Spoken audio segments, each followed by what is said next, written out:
नमस्कार दोस्तों।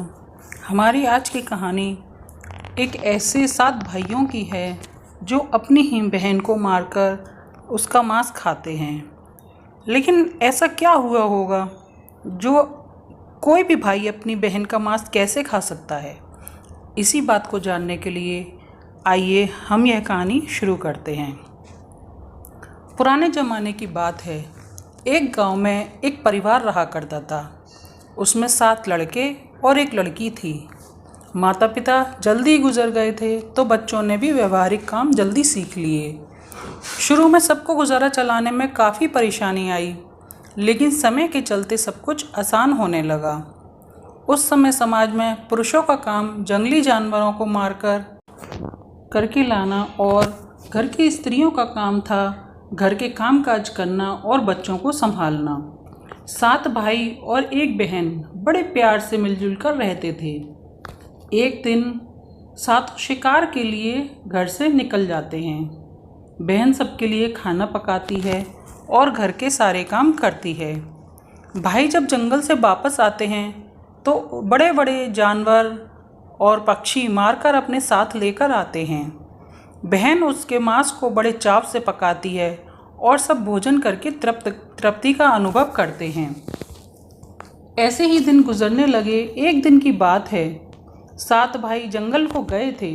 शाम होने चली थी। बहन सबके लिए खाना बना रही थी। जब वह सब्जी के लिए हरी साग काट रही थी, चाकू की तेज़ धार से उसकी एक उंगली कट गई। कटी हुई उंगली से खून की धार बहने लगी।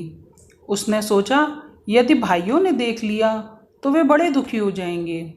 मुझे उन्हें यह बात नहीं बतानी चाहिए। उसने बहते हुए खून को अपनी ओढ़नी से पोंछना चाहा, लेकिन उसे लगा कि भाई देख लेंगे। फिर उसने दीवार पर पोंछना चाहा। फिर उसे लगा कि यहाँ तो और अच्छी से दिखाई देगा। वह बेचैन होकर इधर उधर घूमने लगी। कोई ऐसी जगह नहीं मिली जहाँ उसका बहता खून भाइयों की दृष्टि से बच सके। अंत में वह कोई उपाय न देखकर उसने उसी साग से पोंछ लिया जिसकी वह सब्जी बनाने जा रही थी। शाम को भाई जंगल से वापस आए। बहन ने खाना परोसा। आज 7 भाइयों को खाना बड़ा स्वादिष्ट लगा। 7 अपनी उंगलियां चाटते रह गए। बहन की पाक कला की तारीफ की। अपनी तारीफ सुनकर बहन को भी बड़ी खुशी हुई। वह फूली न समाई। दिन भर के थके होने के कारण 7 भाई जल्दी सो गए। अगली सुबह रोज की तरह खाना खा पीकर 7 भाई जंगल की ओर निकल पड़े। जब शिकार तलाशते तलाशते थक गए, सभी एक पेड़ के नीचे बैठकर आराम करने लगे। बातों ही बातों में रात के भोजन की, बहन के द्वारा बनाई गई साग सब्जी की बातें चलने लगीं। सब कह रहे थे कि इतनी स्वादिष्ट सब्जी तो आज तक नहीं खाई। सबने तय किया कि आज उसके बारे में बहन से ज़रूर पूछेंगे और जान लेंगे कि उसने साग में क्या क्या मिलाया था। शाम को 7 भाइयों ने दोबारा अपनी बहन की पाक कुशलता की तारीफ करते हुए पूछा, प्यारी बहन, कल रात के साग में तुमने क्या क्या मिलाया था? बहन बताना नहीं चाहती थी। वह सोच रही थी कि अगर मैं इन्हें बताऊंगी कि मेरी उंगली कट गई तो वे सभी बड़े दुखी होंगे। इसलिए उसने जवाब में कहा, कुछ नहीं। बड़े भाई ने कहा, प्यारी बहन, तुम्हें बताना ही पड़ेगा। मैं जानना चाहता हूँ कि हमारी बहन ने इतना स्वादिष्ट साग कैसे बनाया। तुम्हें मेरी सौगंध है। बड़े भाई का सब सम्मान करते थे। बहन को सच बोलना ही पड़ा। उसने धीरे धीरे सारी बात बताते हुए कहा, बस इतना ही, अपना खून मिला दिया था और कुछ नहीं।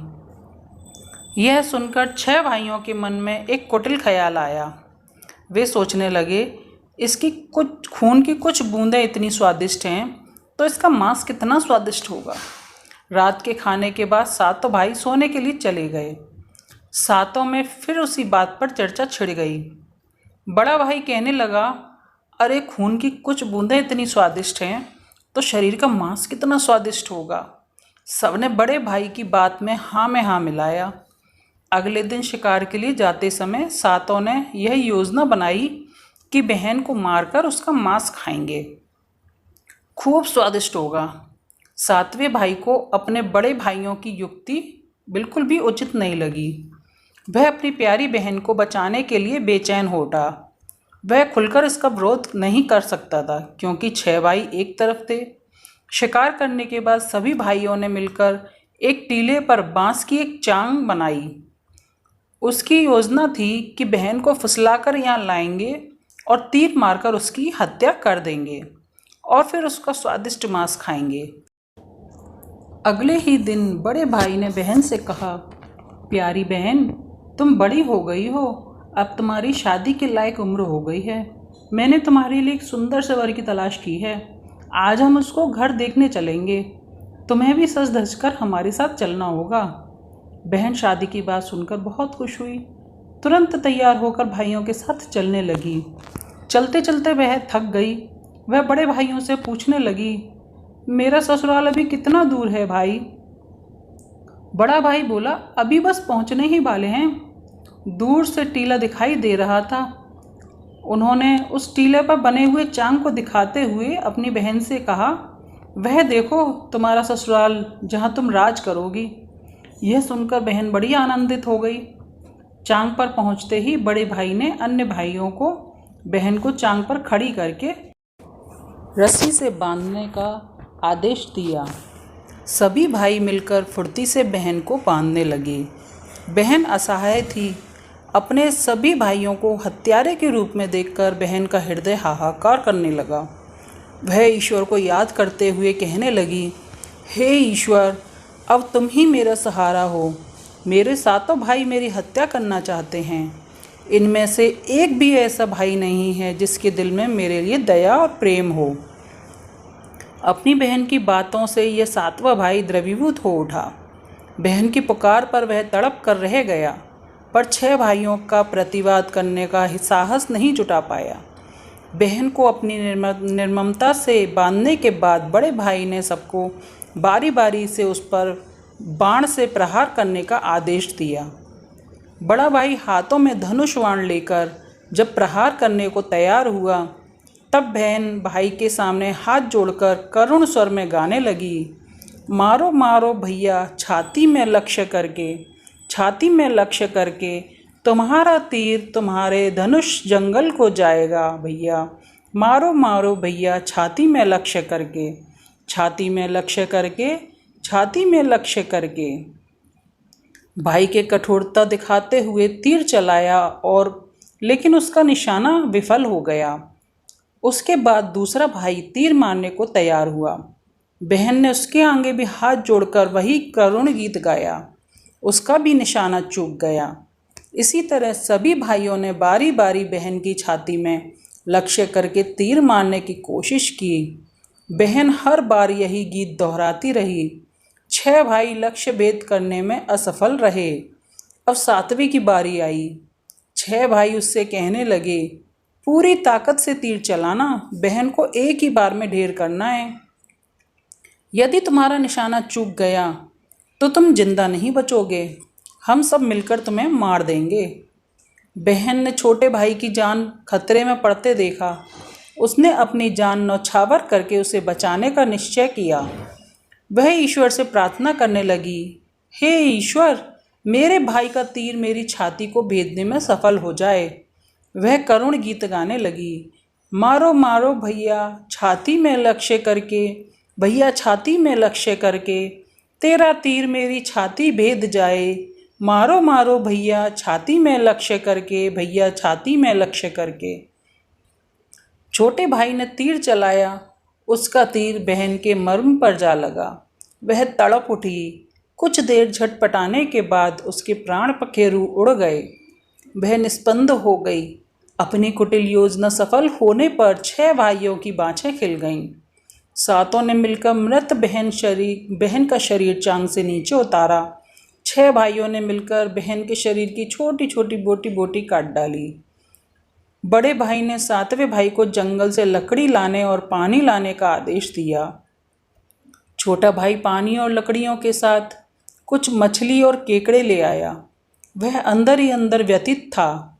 उसका बड़ा भाई उसका मांस खाने बड़े चाव से पका रहे थे। वह अपनी बहन का मांस नहीं खाएगा। अगर नहीं खाएगा तो अन्य भाई उसे गाली देंगे। उसने मांस बनाते समय चुपके से अपने साथ लाई मछलियाँ और केकड़ों को आग में दे दिया और अपना खाना जुगाड़ कर लिया। चावल और मांस तैयार हो गया था। जमीन पर केले के पत्ते बिछाकर उसमें सबके लिए खाना परोसा गया। छोटे भाई ने पहले ही अपने बैठने के स्थान पर एक छोटा सा गड्ढा खोद रखा था। उसने अपनी पत्तल में परोसे गए नर मांस को चुपके से गड्ढे में डाल दिया और मछली भात खाने लगा। अन्य भाई बहन की हड्डियां चबाने लगे। वह केकड़ा खाने लगा। जब सबने बहन के शरीर के स्वादिष्ट मांस से अपना पेट भर लिया तो बड़े भाई ने सबको जुटन साफ करने का आदेश दिया। सबने बहन की बची कुची हड्डियां और शरीर के अन्य भाग जैसे सिर, नाखून, पंजे आदि सभी को इकट्ठा करके छोटे भाई ने उसी गड्ढे में डाल दिया और मिट्टी से ढक दिया। किसी को इस बात का पता नहीं चला। कुछ समय बाद उस स्थान पर बांस का एक पौधा उगाया। धीरे धीरे वहाँ बांसों का झुरमुट लग गया। एक बार कहीं से एक संत आए और उसी बांस की झुरमुट तले छुपकर मल त्याग करने लगे। उसी समय आकाशवाणी हुई, संत दुर्गंध आ रही है, संत दुर्गंध आ रही है। बार बार यह आकाशवाणी सुनने लगी तो संत बड़े झटपटाने लगे। उस स्थान को साफ किया। उन्होंने झुरमुट में से एक बांस को काटा और अपने साथ ले गए। उस बांस में से उन्होंने एक केंद्रा, एक पुराना वाद्य यंत्र बनाया। वे उसे बजा बजा कर दिन भर लोगों के घर जाकर भिक्षा मांगते थे और बदले में खूब सारा उपदेश देते थे। एक दिन संत भिक्षा के लिए बड़े भाई के द्वार पर गए। तब तक 6 भाइयों का विवाह हो चुका था। केवल 7वां कुंवारा था। ज्यों ही संत ने बड़े भाई के आंगन में कदम रखा त्यों ही संत का केंद्रा स्वयं बोल पड़ा, नहीं बजो रे केंद्रा, नहीं बजो रे केंद्रा, यही है दुश्मन सबसे बड़ा। बड़े भाई के घर नहीं बजो रे केंद्रा, दया प्रेम सब छोड़कर रिश्तों में यही दाग लगाया। नहीं बजो रे केंद्रा, यही है दुश्मन सबसे बड़ा। बड़े भाई के घर नहीं बजो रे केंद्रा। योगी के बाजे से निकलकर ऐसी आवाज़ आ रही थी, वह बड़े रुदन से बड़े भाई के पसीने छूट पड़े। उसने अपनी पत्नी से योगी को तुरंत भिक्षा देकर विदा करने को कहा। इसी तरह योगी बारी बारी 6 भाइयों के द्वार पर उपस्थित हुए। उनके आंगन में कदम रखते ही केंद्रा स्वयं से यही गीत गाने लगता। उन्होंने भी अपनी पत्नी को तुरंत ही कुछ भिक्षा देकर उस योगी को विदा करने के लिए कहा। उनके मन में यह डर समा गया कि यदि इसी तरह योगी का केंद्रा बजता रहा तो उनकी तो पोल पट्टी खुल जानी है। वे अपनी बहन के हत्यारे हैं। अंत में संत 7वें भाई के पास पहुँचे और अभी तक वह कुंवारा था, वह अकेले रहता था। जब योगी उसके द्वार पर उपस्थित हुए तो केंद्रा स्वयं बोल उठा, बजो रे बजो केंद्रा, सबसे छोटे भाई के द्वार पर। मन की बात मन में छुपाकर युग युग से रहा है अंतर में। बजो रे बजो केंद्रा, यही मेरे सबसे प्यारे छोटे भाई का घर। योगी के केंद्रा से प्यारा और दिलचस्प गीत सुनकर बड़े छोटे भाई ने बड़े सम्मान के साथ अपने घर में योगी जी को बिठाया। तांबूल, पान और जलपान से उनका स्वागत सत्कार भी किया। इसके बाद केंद्रा के विषय में चर्चा हुई। योगी ने केंद्रा के जन्म की कहानी सविस्तार सुनाई। छोटे भाई ने उस केंद्रा को उसे देने की प्रार्थना की तो योगी जी ने उसे वह केंद्रा दे दिया। योगी के चले जाने के बाद छोटे भाई ने केंद्रा को अपने बिस्तर के सिरहाने की तरफ एक साफ सुथरे स्थान पर धूप दीप जलाकर सम्मान के साथ रखा। कुछ दिनों के बाद छोटे भाई के घर में कुछ परिवर्तन दिखाई दिए। जब भी वह घर काम से लौटकर आता, घर बड़ा साफ सुथरा पाता। जब रोज़ रोज़ यही सब दोहराने लगा तो उस छोटे भाई ने अपनी भाभियों से जाकर पूछा, मेरी गैर हाजिरी में आप लोग मेरा घर साफ करते हो क्या? सभी ने उत्तर दिया, हमें अपने घर के कामकाज से तो फुर्सत मिलती नहीं, तुम्हारा घर कैसे साफ करती? छोटे भाई ने निश्चय किया कि आज वह छुपकर देखेगा कि उसके घर में कौन साफ सफाई करता है। वह घर के कोने में छिप गया। घर सुनसान होते ही स्थापित केंद्रा से एक छोटी सी लड़की, उसकी बहन की शक्ल जैसी, उसमें से निकलकर बाहर आई और घर का सारा काम किया और फिर केंद्रा में समा गई। छोटे भाई ने यह बात अपनी बड़ी भाभी को बताई। बड़ी भाभी ने उसे समझाया कि ज्यों ही लड़की केंद्रा से बाहर निकलेगी, तुम केंद्रा में आग लगा देना। उसने कहा, ठीक है, जैसे आप कहो। अब अगले दिन उसने देखा कि जैसे ही वो लड़की केंद्रा से बाहर आई, उसने उस केंद्रा को आग में डाल दिया और लड़की पर पवित्र तुलसी के जल का छिड़काव कर दिया। तुलसी जल के स्पर्श से वह मानव रूप में आ गई। भाई ने देखा कि यह तो उसकी प्यारी सी बहन है। उसने अपनी बहन को गले से लगा लिया और दोनों भाई बहन बड़े प्यार से जीवन बिताने लगे। दोस्तों, इस कहानी से सीख मिलती है, निस्वार्थ प्रेम ही रिश्तों को बनाए रखता है। रिश्तों को कलंकित करने वाले कभी छुप नहीं सकते। तो दोस्तों, आपको यह कहानी कैसी लगी? अच्छी लगी हो तो लाइक करें, शेयर करें और सब्सक्राइब करें। धन्यवाद।